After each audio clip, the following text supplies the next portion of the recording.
Hi! Hello everyone. Welcome back to my channel ఏఏ dishes and vlogs. గుత్తి వంకాయ masala curry ఎవరండి ఇష్టం లేని వారు? వంకాయతో ఏ రెసిపీస్ చేసినా చాలా టేస్టీగా బావుంటాయి. అందులో గుత్తి వంకాయ మసాలా కర్రీ చేశారంటే గ్రేవీ అండ్ వంకాయ ఈ 2 కాంబినేషన్‌లో తింటే టేస్ట్ బావుంటుంది. రైస్‌లోకైనా, రోటీలోకైనా టేస్ట్ బావుంటుంది. ఎలా ప్రిపేర్ చేయాలో చూసేయండి. ఇంకెందుకు ఆలస్యం. ముందుగా కాజు, పల్లీలు, కొబ్బరి. మీరు తీసుకుంటున్న క్వాంటిటీని బట్టి కొంచెం కొంచెం వేసుకొని ఫ్రై చేసుకోండి. ఫ్రై చేసుకొని కొంచెం గోల్డెన్ బ్రౌన్ కలర్‌లో చేంజ్ అయిన తర్వాత తీసి పక్కన పెట్టుకోండి. అదే బాండీలో ఆయిల్ వేసేసి ఇలా వంకాయలను మిడిల్‌లో కట్ చేసి ఉప్పు నీళ్ళల్లో ఇలా వేసేసుకోండి. వేసేసుకున్న తర్వాత మూత పెట్టి ఒక 5, 6 నిమిషాలు మగ్గనివ్వండి. ఇలా కొంచెం వంకాయ పైన పైన ఈ పైన పార్ట్ ఉంటుంది కదా! అది కొంచెం కలర్ చేంజ్ అయ్యి కొంచెం మెత్తబడిన తర్వాత సైడ్ ప్లేట్‌లోకి తీసేసుకోండి. చూడండి నేను తీసుకున్న వంకాయలైతే మరీ ఎక్కువగా ఫ్రై అయిపోతే మనం గ్రేవీలో ఏసినప్పుడు మొత్తం మెత్తగా అయిపోతుందండి. అందుకని జస్ట్ పైన పార్ట్ ఒక్కటే లైట్‌గా ముడతల్లాగా ఫ్రై అయితే ముడతల్లాగొస్తుంది. అలా అయిపోతే చాలు. ఇలా ప్లేట్‌లోకి తీసుకొని పక్కన పెట్టుకోవాలి. ఆల్రెడీ ఆయిల్ నేను కొంచెం ఎక్కువే వేశాను కాబట్టి, అదే ఆయిల్‌లో ఒక పెద్ద ఆనియన్‌ని మీరు సన్నగా కట్ చేసుకోండి. నేను ఆల్రెడీ ఒక పెద్ద ఆనియన్ సన్నగా కట్ చేసుకొని పక్కన పెట్టుకున్నాను.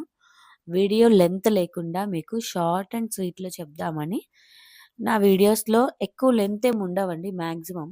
చాలామంది వీడియోస్ ఎక్కువ లెంత్ ఉంటుంది. చెప్ చేసే మ్యాటర్ కొంచెం అయితే చెప్పేది ఇంత ఎక్కువుంటుంది. నా వీడియోస్‌లో మాక్సిమం అలా ఉండవు.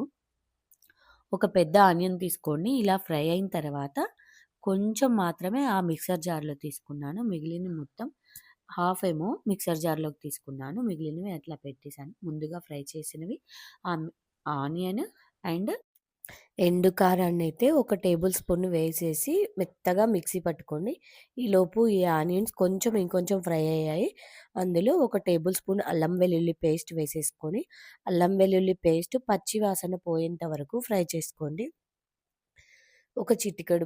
చిటికెడు పసుపు వేసేసుకొని, ఇంకొకసారి కలిపేసి, మనం ముందుగా ఫ్రై చేసి పక్కన పెట్టుకున్న వంకాయలను వేసేసి ఎక్కువగా కలపొద్దండి. జస్ట్ అలా ఒక్కసారి కలిపేయండి. కలిపేసి మనం ముందుగా ఫ్రై చేసి పక్కన పెట్టుకున్నాం గదా! డ్రై ఇంగ్రీడియెంట్స్ అన్నీ కూడా మెత్తగా మిక్సర్ జార్‌లో మిక్సీ పట్టుకోవాలండి. నేను వీడియోలో చూపిస్తున్న విధంగా మెత్తగా పట్టుకోండి. పట్టుకున్న తర్వాత ఈ పేస్ట్‌ని ఈ వంకాయల్లో వేసేసి ఒక్కసారి కలిపి, అప్పుడు మిక్సర్ జార్‌లో కొన్ని వాటర్ యాడ్ చేసి, ఇలా వాటర్ యాడ్ చేసుకోండి. ఎక్కువ వాటర్ వద్దండి. యాడ్ చేసుకున్న తర్వాత మీ టేస్ట్‌కి తగినట్లుగా సాల్ట్ వేసుకొని, మూత పెట్టి ఒక 5-10 నిమిషాల వరకు ఆయిల్ పైకొచ్చేంత వరకు ఇలా వంకాయలకి మొత్తం గ్రేవీ పట్టే విధంగా ఒక 5-10 మినిట్స్ ఉంచిన తర్వాత లాస్ట్ అండ్ ఫైనల్‌లో కొంచెం గరం మసాలా, కసూరి మేతి వేసేసుకొని సర్వ్ చేసుకోవడమేనండి. రోటీలోకైనా, రైస్‌లోకైనా చాలా మంచి కాంబినేషను. టేస్ట్ కూడా చాలా బావుంటుంది. నా ఛానల్‌ని ఫస్ట్ టైమ్ చూస్తున్న వాళ్ళైతే నా ఛానల్‌లో షార్ట్ వీడియోలో పెట్టానండి. గుత్తి వంకాయ ఫ్రై. అందుకని ఇది లాంగ్ వీడియోలో పోస్ట్ చేస్తున్నాను.